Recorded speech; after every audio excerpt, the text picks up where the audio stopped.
यहाँ पे एक गाड़ी है, दूल्हे की गाड़ी लगी है। यहाँ पे आइए। ये दूल्हा दूल्हा है। क्या नाम है सर आपका? रोशन राज सर मेरा नाम। जी रोशन जी, जैसा कि अभी हम जानते हैं कि कोरोना का भी समय चल रहा है, इसमें क्या क्या चुल मची थी आपकी शादी के लिए? कोरोना वोरोना कुछ है नहीं, शादी तो करना ही है। बहुत पैसा मेरा खर्च हो चुका है शादी में। तो इस कोरोना काल में भी शादी करिएगा? जी जी जरूर करेंगे, कोई रोक नहीं सकता हमको शादी करने के। तो थोड़ा सा बाहर आई, थोड़ा सा आपसे हम बात करते हैं। मंच पे आइए।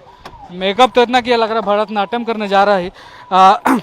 तो जैसा कि अभी चल रहा है, शादी का समय चल रहा है, लेकिन सरकार ने कई गाइडलाइन कोरोना पे लेके जारी किया है कि जैसे कुछ तो उन गाइडलाइन का पालन कर रहे हैं या नहीं? बिल्कुल करेंगे, सब कोई करेगा।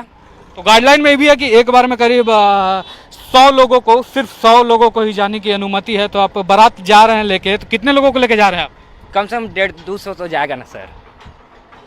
तो अगर 150 100 लोगों का गाइडलाइन आप 150 लेके जा रहे हैं और किसी को कोरोना हो जाता है, कोरोना फैल जाता है, तो इसका जिम्मेवार कौन होगा?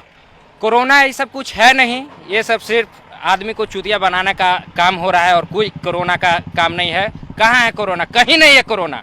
माइक धरो।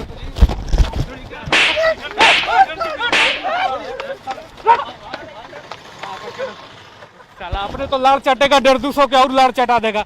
तो जैसा कि आप देख सकते हैं कि धाकड़ न्यूज यहाँ पे सड़क पर है और हम